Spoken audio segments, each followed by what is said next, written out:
मित्रांनो, तुमच्या जीवनात तुमची नजर नेहमी तुम्हाला काय मिळवायचे आहे यावर ठेवा, काय गमावले आहे यावर नाही. अन्नदान आणि जलदान यापेक्षा मोठे दान नाही. तसेच आई वडिलांपेक्षा मोठे देवही नाहीत. जीवनाचा हा सर्वात मोठा गुरुमंत्र लक्षात ठेवा. इतरांना इतका जास्त मान आणि वेळ देऊ नका की ते तुमच्या चांगुलपणाला तुमची कमजोरी समजू लागतील. जर तुमच्या पाठीमागे तुमच्याबद्दल चर्चा होत असेल तर त्याला घाबरू नका, कारण चर्चा नेहमी त्याच व्यक्तीची होते ज्याच्यात काहीतरी विशेष असते. मित्रांनो, हे नेहमी लक्षात ठेवा. यश कधीही मागून मिळत नाही. मागून फक्त भिक्षा मिळते. यश मिळवण्यासाठी स्वतः मेहनत करावी लागते. जीवनात छोट्या छोट्या चुका टाळण्याचा प्रयत्न करा, कारण माणूस मोठ्या पर्वतामुळे नाही तर छोट्या दगडामुळे हेच लागून पडतो. जोपर्यंत तुम्ही स्वतःच्या चुका स्वीकारत नाही तोपर्यंत तुम्ही स्वतःला अधिक चांगला माणूस बनवू शकत नाही. लोकांना मान देण्याची, मदत करण्याची आणि चांगले कर्म करण्याची सवय लावा. आदर, प्रतिष्ठा आणि समृद्धी आपोआप तुमच्याकडे येऊ लागतील. अहंकारात बुडालेला माणूस ना स्वतःच्या चुका पाहू शकतो ना इतरांचे चांगुलपण. मित्रांनो, जीवनात जितक्या कठीण परिस्थिती येतील तितके तुम्ही अधिक मजबूत व्हाल, आणि जितके तुम्ही मजबूत व्हाल तितके जीवन तुम्हाला अधिक सोपे वाटू लागेल. हाच जीवनाचा अटळ नियम आहे. मित्रांनो, हेही लक्षात ठेवा, अपमानाचा बदला भांडण करून घेतला जात नाही. त्यापेक्षा समोरच्या व्यक्तीपेक्षा अधिक यशस्वी होऊन दाखवणे हाच अपमानाचा सर्वोत्तम आणि सर्वात प्रभावी बदला असतो.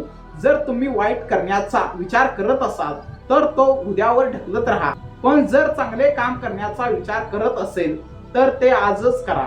चांगले कार्य करण्यासाठी योग्य वेळेची वाट पाहू नका.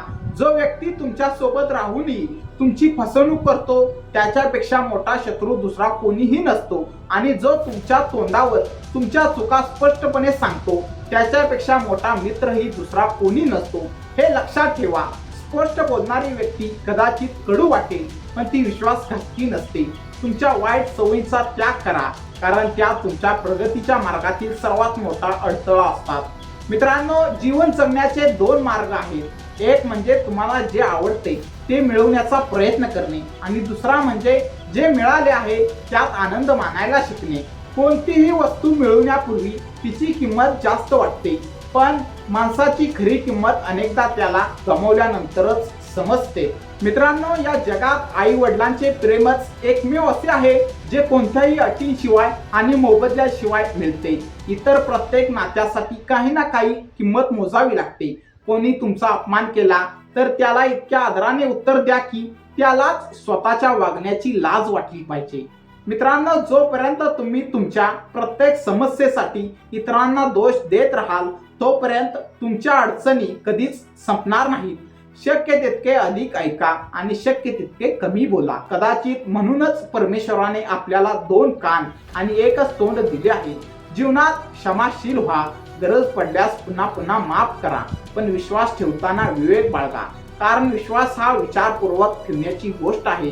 आयुष्यात कोणालाही इतके महत्त्व देऊ नका की तुमच्या चेहऱ्यावरील हसूच हरवून जाईल. तुमच्या जीवनातील प्रत्येक समस्या प्रत्येकासमोर मांडू नका, कारण अनेक लोक त्याकडे दुर्लक्ष करतात, तर काहींना तुमच्या अडचणीमध्येही आनंद वाटू शकतो. जीवनात यश त्यांनाच मिळते जे वेळ आणि परिस्थितीवर रडत बसत नाहीत, तर संकटांशी सामना करून पुढे जाण्याचे धैर्य दाखवतात. मित्रांनो, नेहमी तुमची नजर तुम्हाला काय मिळवायचे आहे यावर ठेवा, काय गमावले आहे यावर नाही. या जगात कोणतीही गोष्ट कायमस्वरूपी नसते, म्हणून कोणत्याही परिस्थितीचा अतिताण घेऊ नका. परिस्थिती कितीही कठीण असली तरी काळानुसार ती नक्की बदलते. वेळेनुसार अनेक गोष्टी बदलतात. माणसं बदलतात, मार्ग बदलतात, भावना बदलतात, आणि कधी कधी आपण स्वतःही बदलतो. आज तुम्ही जे कर्म कराल त्याचे फळ एक ना एक दिवस तुम्हाला मिळेल. हा निसर्गाचा अटळ नियम आहे. जर तुम्हाला कोणाच्या जीवनात विशेष स्थान मिळवायचे असेल तर फक्त त्याची गरज बनू नका, तर त्याच्या आयुष्यात अशी उणीव बना की तुमच्याशिवाय त्याला अपूर्ण वाटेल. कारण गरज कोणीतरी दुसराही पूर्ण करू शकतो, पण एखाद्या व्यक्तीची उणीव कोणीही भरून काढू शकत नाही. जर तुम्ही एखाद्याला काही देऊ शकत नसाल तर त्याच्यासाठी मनापासून प्रार्थना करा, कारण प्रार्थना ही अशी अमूल्य भेट आहे जी कोणत्याही श्रीमंत व्यक्तीलाही विकत घेता येत नाही, आणि ती जिथे आवश्यक असते तिथे परमेश्वरापर्यंत पोहोचते. मित्रांनो, जर आपल्या वागण्यामुळे किंवा उपस्थितीमुळे दुसऱ्यांना दुःख होत असेल तर तिथून शांतपणे दूर होणेच अधिक योग्य असते. नाती ही अतिशय मौल्यवान असतात. ती विश्वास, प्रेम आणि जिव्हाळ्याने जपली जातात. ती तोडण्यापेक्षा जपण्याचा प्रयत्न करा. चुका आपल्याला हरवण्यासाठी नसतात, त्या आपल्याला पूर्वीपेक्षा अधिक शहाणे, अनुभवी आणि सक्षम बनवण्याची ताकद ठेवतात. लक्षात ठेवा, फसवणूक, कपट किंवा पाप तुम्ही तेवढेच करू शकता जितके त्याचे परिणाम सहन करण्याची तयारी तुमच्यात आहे. कारण निसर्ग कोणालाही माफ करत नाही. प्रत्येक कर्माचा हिशेब प्रत्येकाला एक ना एक दिवस नक्कीच चुकता करावा लागतो.